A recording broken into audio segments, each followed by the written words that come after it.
Good morning, good evening, good afternoon, colleagues from all around the world. I just think while we're waiting for people to join, if you want to include in the chat function where you're joining us from, that would be great. It's good morning where I am in Australia, and I'm Patricia Davidson, the Vice-Chancellor and President of the University of Wollongong. It's a pleasure to be here with each and every one of you here today. The Luminary series here at the University of Wollongong brings together leading researchers, industry experts and thought leaders for a conversation once every 2 weeks.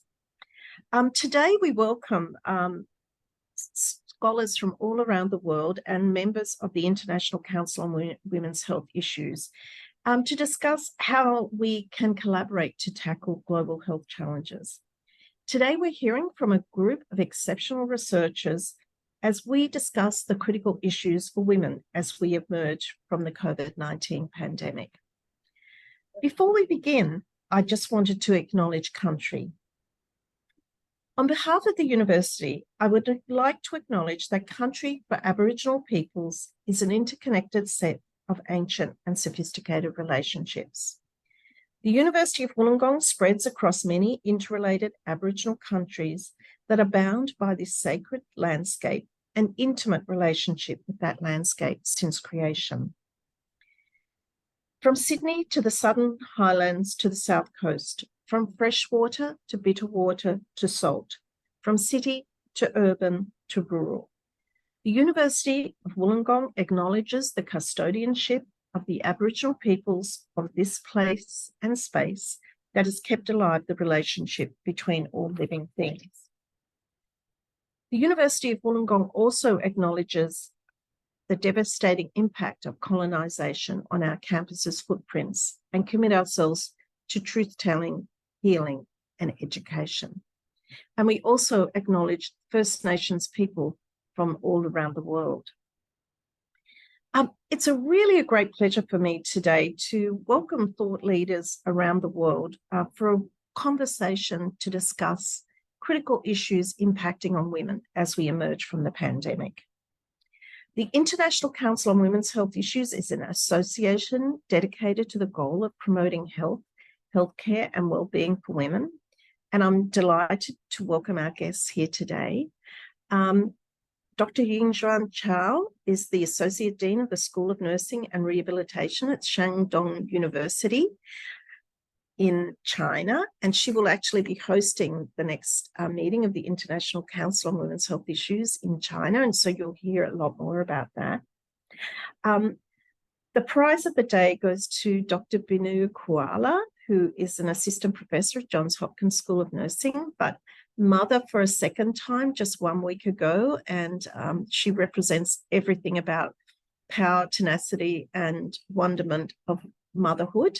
Well, welcome, Binu. Dr. Michelle Patch, who is an assistant professor, also from Johns Hopkins University, and a great pleasure to welcome my colleague from the School of Nursing here at the University of Wollongong, Dr. Kelly Lewer. We really encourage people to submit their own questions using the Q&A or the chat function, and we'll try and get through as many questions here today. And just to begin, we know that the COVID-19 pandemic has had a devastating impact all around the world. We know beyond the very acute aspects of COVID-19, isolation and restriction, there have been death and suffering due to the virus itself. But there has been a much broader impact on healthcare services. And women's health services are far from fully being restored. And for example, in some African countries, 40% report disruptions to sexual, reproductive, maternal, newborn, child, and adolescent health. We also know that the COVID-19 pandemic has inflicted deep economic damage on women and girls, and the pandemic has pushed many more women into extreme poverty, and that's really of a major concern. We know that the pandemic has provided the perfect conditions for perpetrators of violence and abuse in the home, exacerbating the critical issues of intimate partner violence. And also really important for us, particularly as women working in healthcare. During the pandemic, 80% of frontline healthcare workers tackled with managing the pandemic were women.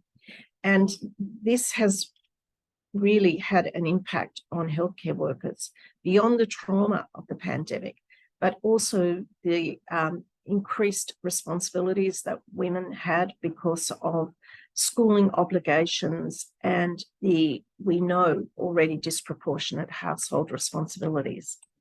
So we know, which is really a premise of the International Council on Women's Health Issues, that even though today we're talking about women's health, the health of women and girls is responsible for really chartering the future prosperities of economies and society in the world. So having these conversations with a gender-based lens is really critically important. I'm going to start with Yingjuan, and I know you really did some phenomenal work at the beginning of the pandemic, when, particularly in Wuhan, which was at the eye of the storm. We'd be really interested to hear just your experience of the pandemic, and particular how the pandemic has impacted on the health and well-being of women and girls in China. Okay, thank you, Trace. Good morning, good evening, professors and experts around the world. This is Yingjuan from Shandong, China. I am very much delighted to participate in the webinar and share with you some of the work we have done here in China during the past couple of years, particularly the Target project, which is a nurse health cohort study. Just like Chief said, I worked in the front line during the pandemic in our city and cities like Wuhan and others. So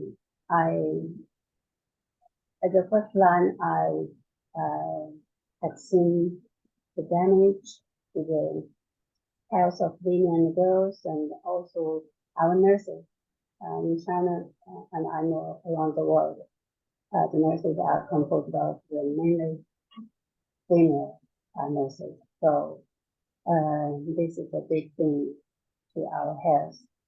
So we started the nurses health cohort study back to the end of 2020. We did, and with the help of our university, which is Shandong University, the Hospital of Shandong University, and also the Health Commission of Shandong province. As we know, up to now we have quite a few nurses cohort studies around the world. Like in the United States, they started back to the, I think, which was 1970s, and also in Denmark in 1990s, and Japan 2001, Australia and New Zealand in 2006, and also other countries like around the 10 countries in Europe and like Thailand. They started their nurses cohort study in around 2009. So all of the studies have contributed to somehow to the nursing profession and the general public, and they have investigated the situation between health outcomes and the work environment and exposure. Our target study has now recruited more than 50,000 nurses around 9 provinces in China. 90% of the participants are female nurses. Our response rate is around 75. And the good news is, besides the online questionnaire we regularly send to the participants, normally twice a month, we now have linked with some of the provinces' health data banks, like health insurance and nurses' clinical visits, etc. Also, we have a few papers published, mainly with the focus on a few health issues like shift work associated sleep disorder, which is a big issue to our shift work nurses, and also the burnout and the fatigue, especially during the pandemic, and also nurses' depression and anxiety. So we focus on the mental health and also focus on the physical side, and like the lower urinary tract symptoms, and also premenstrual syndrome is also big issues to our nurses' health. I think it's also a big issue to women and girls, especially during the pandemic. And the cohort study, of course, is keep going on, and we look forward to get more results during the follow-ups this year, and the data from the provincial government. So it's comes in. So after we have more data, and we'd like to share with you, maybe during the next international conference on nursing health issues conference. We are very much looking forward to just to give us this opportunity to host the next conference. And the university and also our hospital, we also like me to say thank you just to you on their behalf. Okay, that's all I want to share with you for now. Thank you. Yeah. Well, thanks, Yingjuan. And I think a lot of Yingjuan's work has really looked as nurses as really advocates for health care. And so ensuring their health and well-being, and also making sure that they're informed and confident and credentialed is a really important part of advancing healthcare in China. Today, I feel really excited and a little bit jealous to have two Birch Fellows here with us. One of the really great initiatives of the Office of Research on Women's Health in the United States is the Birch program, which stands for Building Interdisciplinary Research Careers in Women's Health.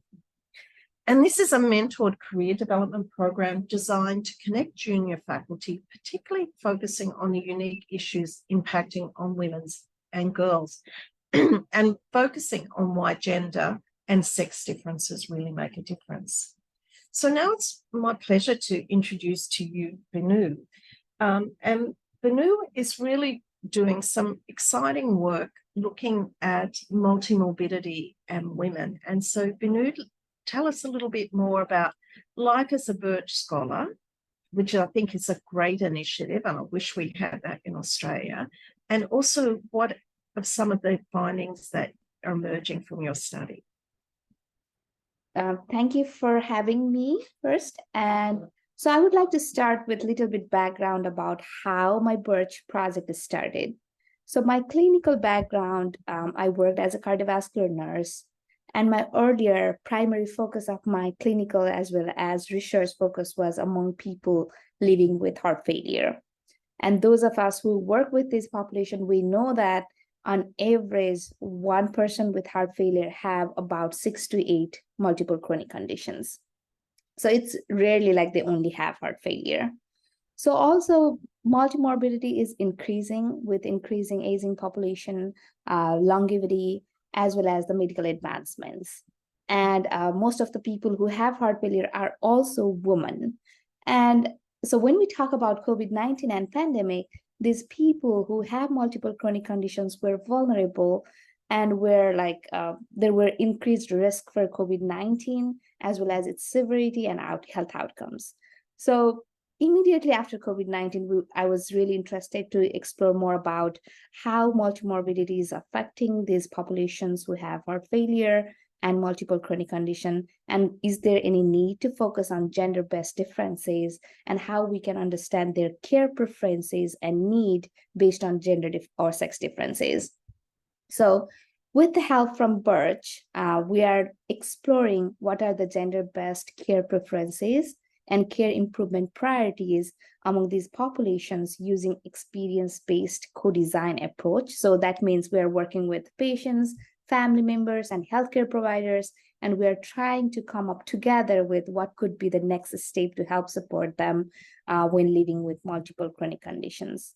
And then we are also looking into quantitatively, like, is there any gender or sex-based differences in health outcomes such as disease burden, symptom burden, quality of life, fear of COVID-19, and healthcare utilization. And I highlight COVID-19 here because although like when we talk about multiple chronic condition or multimorbidity, we say like it's having 2 or more chronic conditions. COVID-19 is acute condition, and like, however, it's acute or infectious, but it's stayed here for the last 3 years, like chronic condition, and it's affecting these populations more. So we are also looking into fear of COVID-19 among this population. So we just started to look into our preliminary findings from the baseline data. And what we have found now is when we are looking into gender or sex-based differences, there is statistically higher overall disease burden among females as compared to males. And when we are also looking into symptom burden, we have seen statistically higher moderate and severe symptoms burden for symptoms such as pain, tiredness, nausea, lack of appetite, and anxiety. And for the quality of life, we have seen overall quality of life has been decreased for women as compared to men. And when we're again thinking about COVID-19 pandemic and fear of COVID-19, our data is showing that female have a higher fear of COVID-19 as compared to men. So all these findings are highlighting that women might have different experiences and different care needs when living with multiple chronic condition, and it has been like somewhat exacerbated with the COVID-19 pandemic. So it's a quick snapshot of my project and what we are getting from the preliminary findings. Thanks, Binu. Can you tell me from your experiences how you think we've got to change the way we deliver healthcare to meet the needs of this increasing number of predominantly older women with chronic and complex conditions? So it's a great question, and it's challenging. So I really want to highlight one paper that we recently published where we looked into like what is the condition of women's health and how we are measuring those in the current context. And we found that first, the issue is we need to consider multiple domains or multiple needs of the woman to help support the challenges that's coming in the healthcare system. That being said, what I mean is traditionally the focus of women's health is maternity health or female reproductive system, and there is less focus on the multiple chronic conditions. So these people, these women with multimorbidity are particularly vulnerable as they often assume caregiving roles and put their needs of family members and others ahead of their own. So they experience multimorbidity differently and the health outcomes also. So there is huge intersectionality that we need to consider. And we also need to think about like how poor health outcomes are exacerbated by these health disparities. And the second, we highlighted that women are less included or less represented in the research or health data. So whatever we have right now is based on the limited knowledge from the woman's experience. So there is need to have more, like consider more factors affecting women's health from their perspective and their agency to raise awareness and improve resources in holistic women health.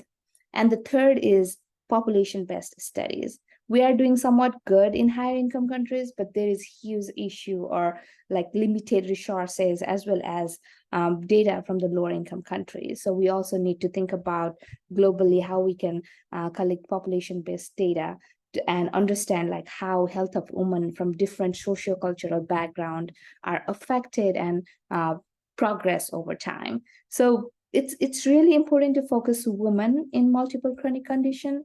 And there is one saying called male-female paradox.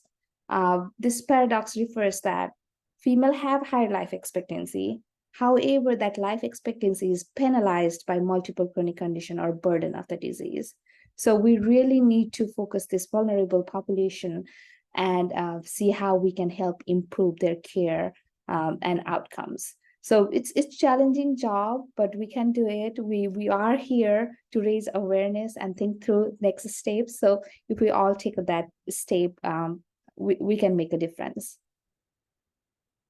Thanks so much, Binu. And now we're going to turn to Dr. Michelle Patch, who has a really interesting background, and during the pandemic did an amazing job in Baltimore in coordinating community vaccinations, really taking from her military background. She was an officer in the Navy and she can organize things. But the other really important part of Michelle's work has, particularly in the emergency department, has been focusing on often what is a hidden part, but really important part of the terrible story of intimate partner violence, of strangulation and head trauma.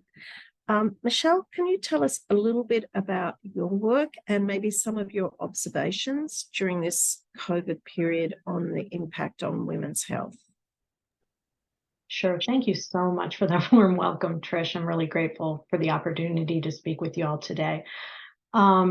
Yeah, COVID was and still is just an amazing, incredible time for all of us. I think we're still learning so much from it. And talking with colleagues across the US here, I really heard these stories on the ground of, we're inundated with calls from people who are sustaining intimate partner violence, and our numbers of those coming to the clinic, forensic nursing care, are increasing, and we're seeing more severe injuries. And so I think that this is a really timely topic. So as you mentioned, a particular area of scholarly interest for me is IPV, intimate partner violence, and our collective healthcare responses to those who survive this type of trauma. So my current research, I'm recently funded with the Birch mechanism, but it will be to focus our efforts on better understanding acquired brain injuries, or ABIs, in women who have endured intimate partner violence. So we know acquired brain injury is a significant and widespread public health problem, and it can result either from an external traumatic force or an internal hypoxic, anoxic event. And it often includes this mix of focal and diffuse damage from the trauma. An injury to the brain can then initiate this cascade of acute immune and inflammatory responses that, if those are sustained, they can result in this constellation of functional and structural deficits. And it presents this really considerable risk for negative, acute, and long-term cognitive, physical, and behavioral outcomes. And ABI, again, acquired brain injury, has been gaining this increased scientific and clinical focus in the 20 years that we've seen after Operations Iraqi and Enduring Freedom. And additionally, research and media interest has raised our collective interest and understanding of brain injuries in contact sports athletes, such as football players and boxers. But much of what we know about ABIs and their sequelae have been derived primarily from male samples, or samples that limit sex and gender identity data disaggregation for specific analysis. Now, some emerging ABI literature has demonstrated there are sex-related differences in both injury response and in treatment, and women may be at increased risk of negative post-ABI outcomes, perhaps based on biological sex differences such as neuroanatomy or hormones and immune response, or socially derived gender expectations, environmental and social factors, and various other sources of heterogeneity. But we need more research to understand the nature and the impacts of these sex and gender-based differences. So at the same time, women are at a heightened risk of brain injury from intimate partner violence, which frequently involves physical violence that's directed at the head, the face, or the neck. Here in the US, lifetime population-based prevalence estimates are that 40.5 million women, about 1 in 3 women here, report severe physical IPV in their lifetime. And over 4 million report being knocked out after being hit, slammed against something, or choked. And 4.5 million report an IPV-related head injury, right? And among women who experience IPV, the prevalence of acquired brain injury is estimated to range anywhere from 19% to 75%. Now, strangulation, which is another topic of my research interest and my clinical interest, which is a type of IPV assault mechanism. It's experienced by over 20 million women here in the US at some point in their lives, and that can compromise brain oxygenation, resulting in brain injury. So additionally, we have IPV that's including repetitive violence, and that increases the risk for multiple and additive brain injuries. But the cumulative neurological consequences of injuries in this population really have only been examined in a few descriptive studies, and they really remain largely unknown. Women with a history of IPV have demonstrated greater peripheral inflammation, and that can contribute to increased brain inflammation as well as long-term cognitive and emotional problems. Now, this then gets more complicated because ABI symptoms are heterogeneous, they're complex, they might present very subtly and evolve over time. And so women who sustain IPV and their healthcare teams may inadvertently attribute ABI symptoms solely to psychological stress. And for example, many symptoms of ABI and post-traumatic stress disorder overlap. But emerging, still limited research supports that there's a differentiation of those in women who are experiencing IPV. So we really need to have continued research because those different issues require different interventions. And ABI injuries and trajectories are not singular in nature, right? So clinical assessment for ABI that results solely on a self-report too can be problematic because you may have potential memory deficits, you may have some cognitive challenges, or perhaps minimization of symptoms. And so all of this together means we have a lot of work to do in research and in the clinical arena.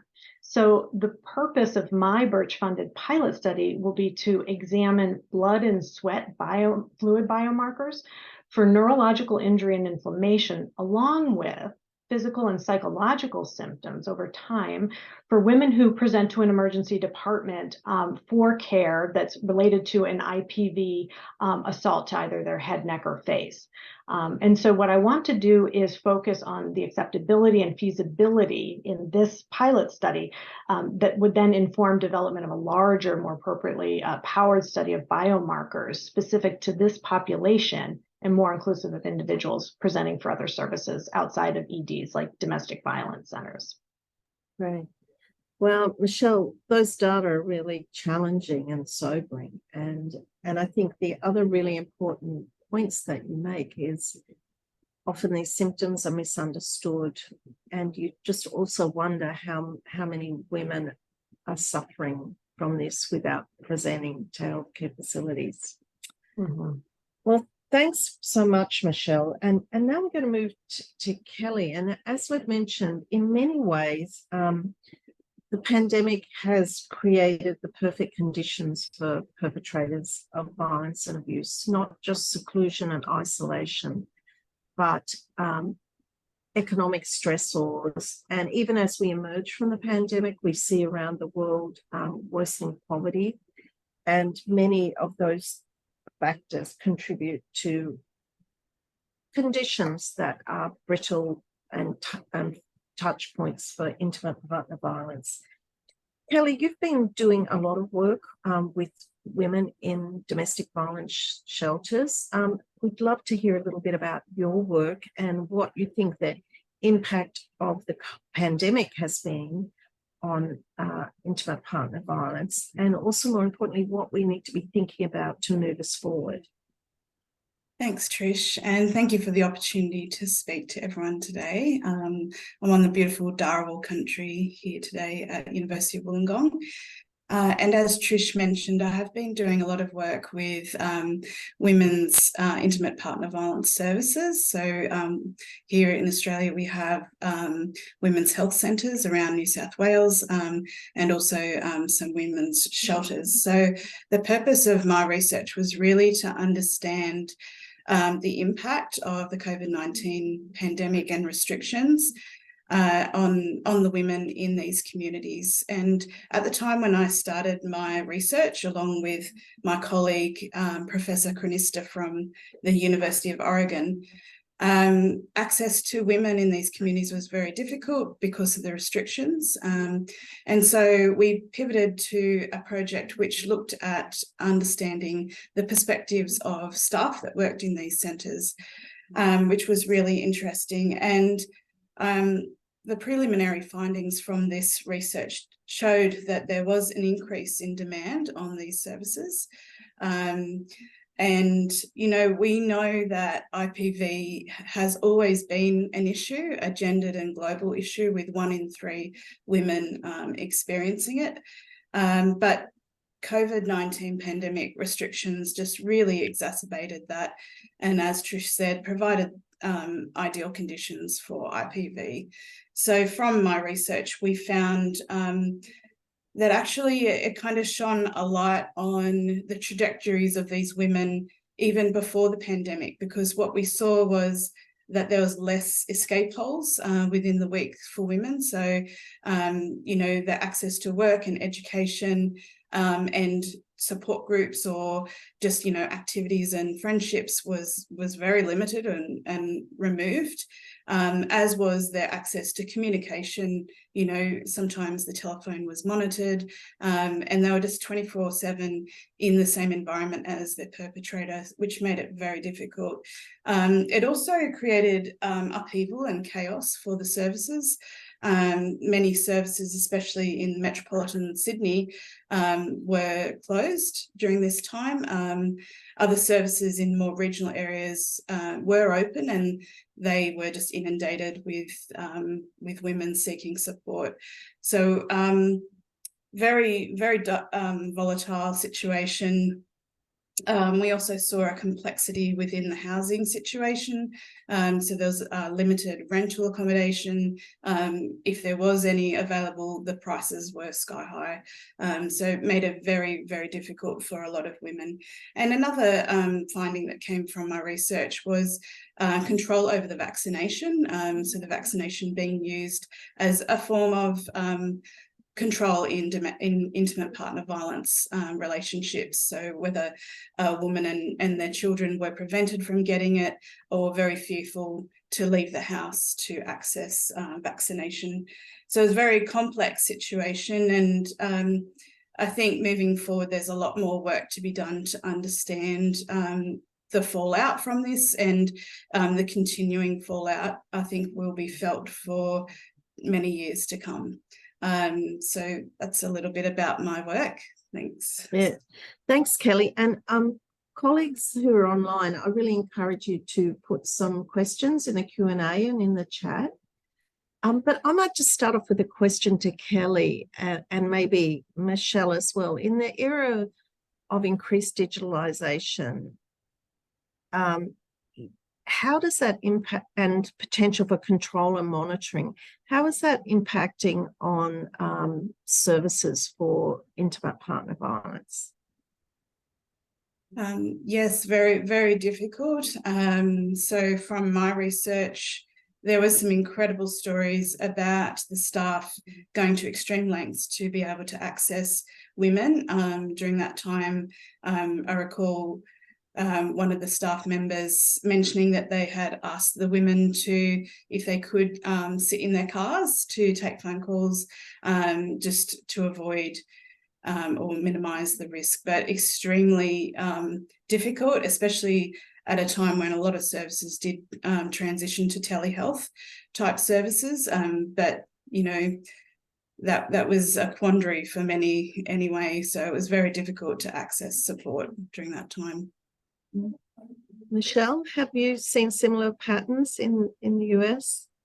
I do think so. I think it's also been an interesting opportunity with telehealth for nurses to help in some of these areas, emergency, but also rural areas, and to be able to develop and have it acceptable to have telehealth services piping into these areas. So if someone were to present, that you would have a forensic nurse that could be there and talk you through it, where before that would be, you know, it's an invasion of privacy and we have all of these other issues.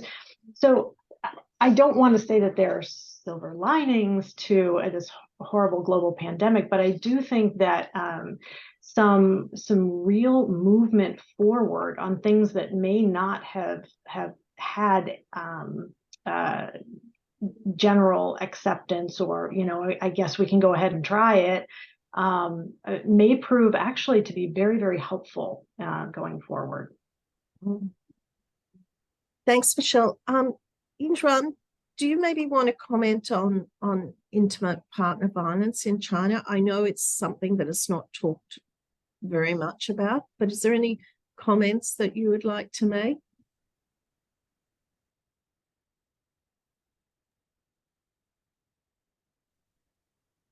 Yeah, we don't talk much about it, but it's a serious issue as well.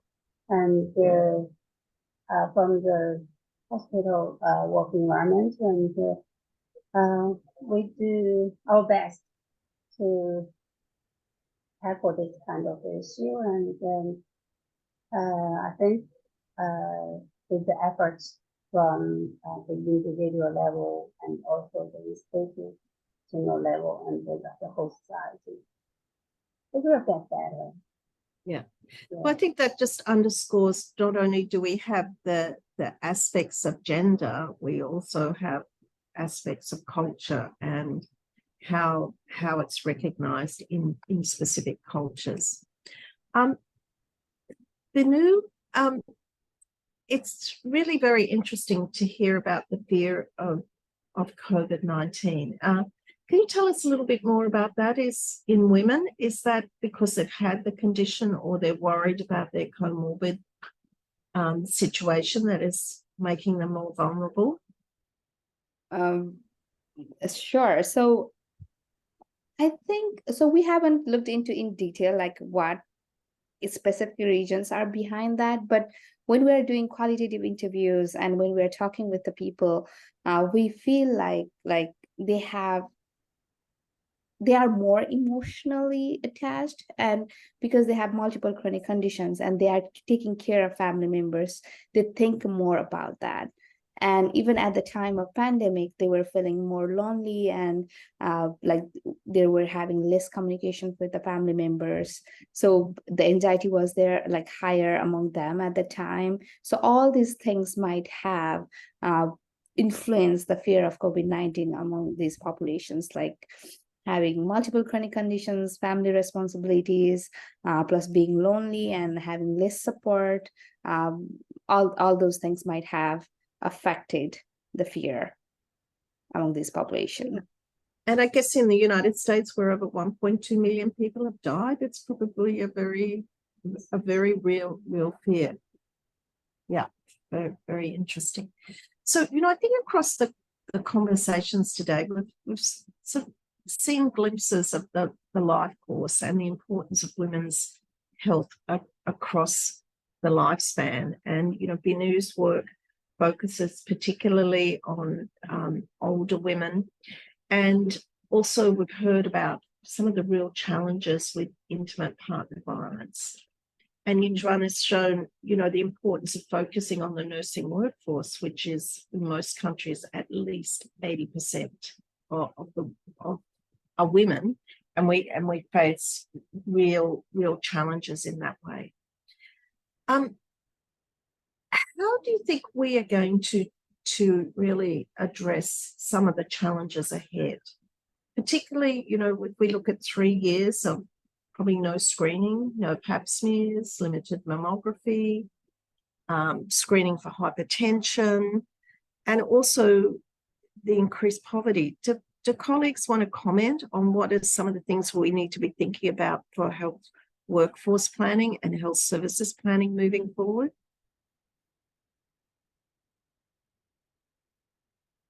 I'd like to start. Michelle, have you got some thoughts? Because Michelle isn't a wonderful organizer, trust me. Michelle ran at Hopkins during the pandemic, really set up the command center, and she's very good on logistics. So what would be your expert recommendation?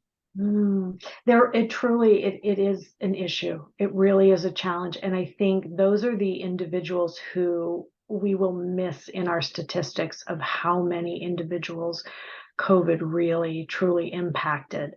Because many are still reticent to, go out to seek services, although it is getting much better. And here in the States, and it can be quite a political thing, and it depends on which state you're in and your particular, belief system around it. But I think it's such an incredible opportunity. And to Yingjuan, I would love to see. Nurses have been so taxed by this and so burned out in this loss of, I think, having those wonderful nursing relationships and not the time pressured and so many people sick and so many people dying. How might we be able to reimagine how we approach care and perhaps move nurses? We still need in acute care, but how could we move as well into some of this preventive services work and maybe possibly reignite some interest and excitement in people who truly have, they have worked and it has been amazing, the stress that they have been under the past. I think the nursing workforce issue and I think the impact on women with homeschooling and all of those other things has been very real. Kelly, what do you think we should be thinking about in Australia as we look at policy reform for women's health? I think, well, just to touch on what you were just saying there as well, I'm thinking about our students as well, our student nurses. So they've been homeschooled themselves when they're at high school, and now they're approaching, a healthcare and a workforce that's completely different. So we need to really nurture them as well.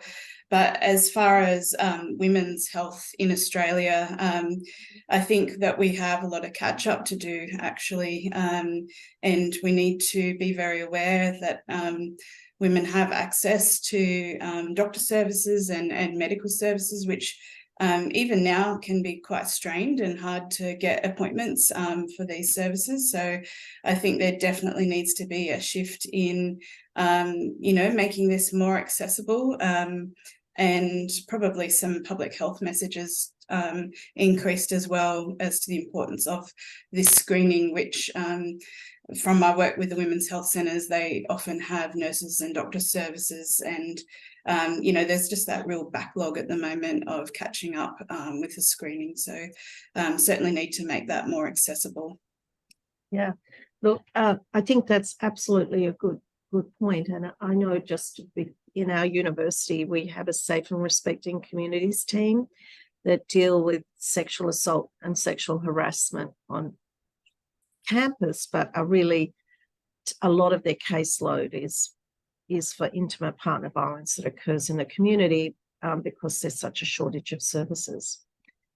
Yingjuan, what are some of the challenges facing women's health in China at the moment as we come out of the pandemic and look at some of the losses that we've had in healthcare screening and health? What do you think are some of the key issues to focus on?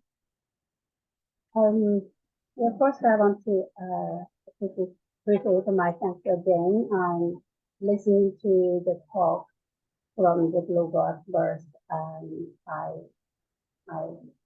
feel like much more than I expected from this talk, and it's really amazing and eye-opening webinar, and really thanks to organize this kind of international panel talk. And some of the issues the experts just expressed, some of them look like it's individualized or their own country issue or for community issue. But for me, because I've been to Australia to study research for quite a few years, and then went to Hopkins for 1 whole year, so I know some of the issues you people facing. And after listening to your talk and your discussion, I found out that we have much more similarities than differences. And the first thing I want to address is ourselves to be putting more efforts and trying on the women's and girls' health issues, especially our nurses. It's ourselves and it's our mom and our daughter, our own colleagues. Before this webinar, I did not think this deep. And the second thought is we really need to work together. That's like this kind of international webinar, and it's a good way for us to bring out more of our nurses, more of our women and girls' voice to the global audience or to the global society. So to do this, so we can set out a platform for individualize and our community part, and also our whole society, to address their attention to focus all on our profession, on our women's and girls' health issues.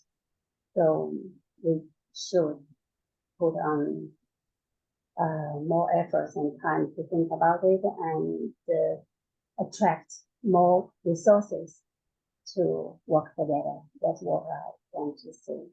Thank you, Trish. Thank you. Thanks, Yingjuan. And I think, at the course of our conversation over this webinar, I think it was really identified social, political, economic, and cultural issues that impact on the health and well-being of women and girls.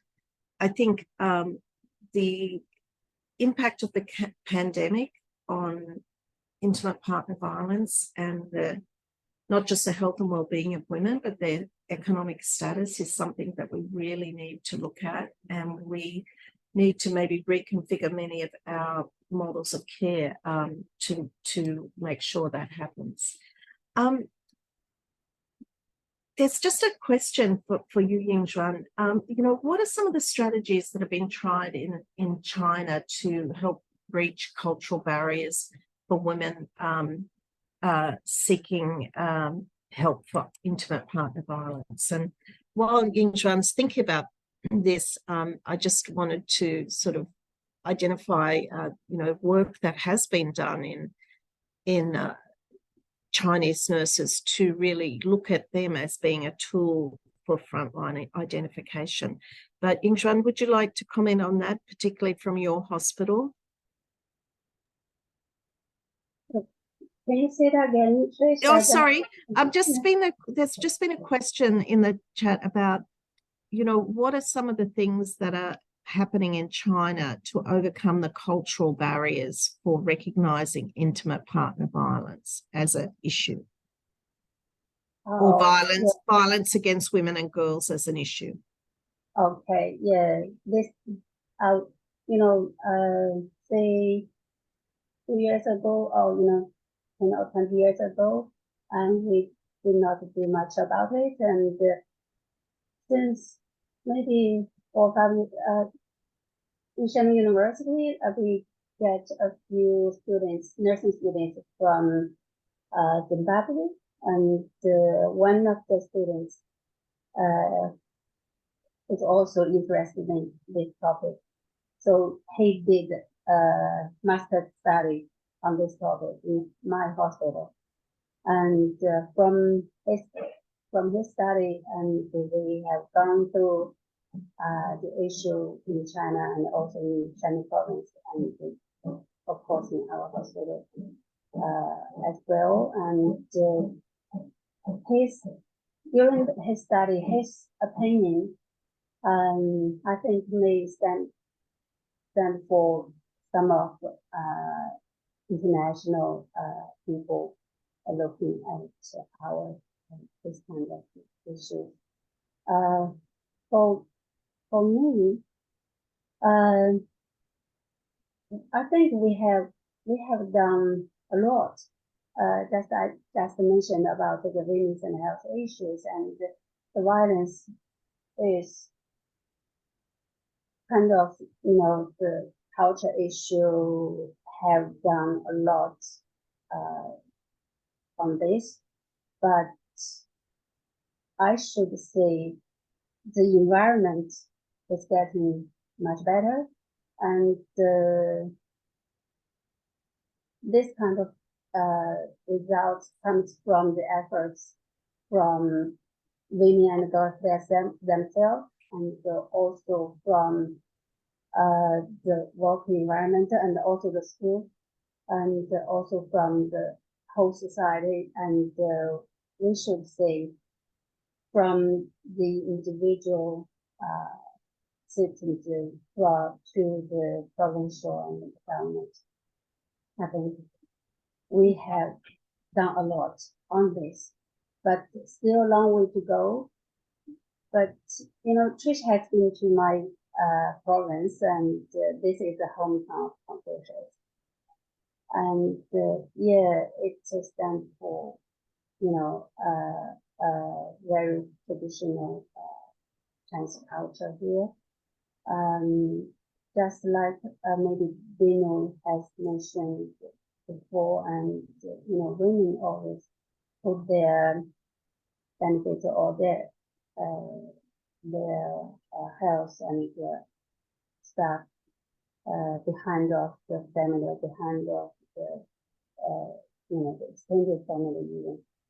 So what I mentioned here is to address ourselves. We have to overcome this kind of issue, and think of our own health risks and our own benefits, and let others to do their own part to promote our women's and health issues. So I think it's getting better. Yeah, it's getting better. And look, there's a scholar, Kunming Lee, who has just finished his PhD at Johns Hopkins. I just put a link to one of his papers in the chat. But I think from much of our conversation, particularly in intimate partner violence, it's often hidden, invisible. So we have to prepare any frontline professional, from teachers, etc. But we know from particularly Michelle's work in the emergency department that screening is important, and asking questions.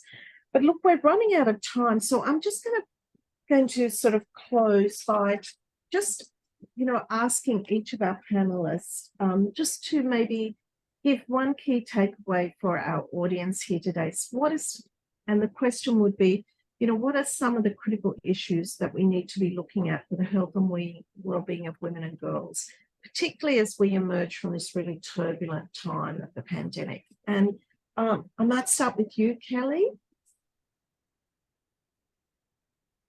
Thanks, Trish. I think that moving forward, it's going to be really important to tell those untold stories from the COVID-19 pandemic, so we can actually really learn from that time.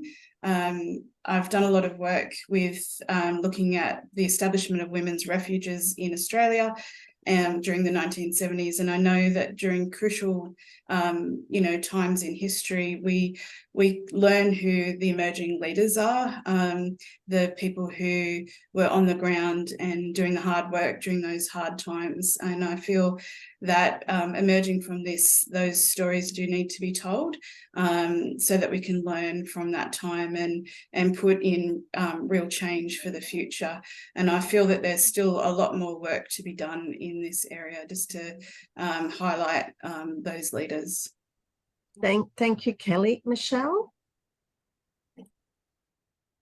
I think I would say that we have an opportunity to look at those unique innovations that have come out of all of our collective efforts and look for ways to leverage those to improve the health of all, including, of course, women and girls. And I think there has been an amazing amount of creativity that has come forward, and I think that it presents us with an opportunity to kind of, as a phoenix, kind of come out of this and make the care that we provide even better. So that is my hope. Thanks, Michelle. Binu. So because I'm focusing more on multiple chronic condition, I really wanted to highlight here that our healthcare system right now is like single disease focused or single condition focused more. So maybe as a next step, our approach could be like thinking as a whole person and holistic care and their need and preferences more, and trying to understanding them and their preferences more, rather than assuming or focusing on one condition where we are comfortable with. So thinking as a person, understanding their stories, preferences, and supporting where they need help. Thank you, Binu. And Yingjuan. I want to mention that we need to stand out and voice out. For me and my team, I think our main job is to keep working on the target project and to improve nurses' health, and also to improve the healthcare, quality, to keep our patient safety first, and to do our best to improve the women and girls' health issues. I think this is the best and the worst era for our nurses and also for our women. We need to work together. Thank you. Thanks. Well, thank you so much to our amazing panelists. Thank you for the conversation today, but more importantly, thank you for all of the great work that you do, particularly in really identifying that we should just not be talking about sex-based differences, but gender-based differences, and the environments in which we are born, live, work, and die actually influence health. And the vulnerability of women as we emerge from the pandemic, I think, is of particular concern. So thanks so much, everybody, for all of your work. A special thanks to Jill McGahn for organising this webinar. Colleagues, if you've registered for the webinar, you will get a link to the video, and please share it widely amongst your networks. And as Yingjuan said, let's all continue to be powerful and courageous voices for change. Thank you.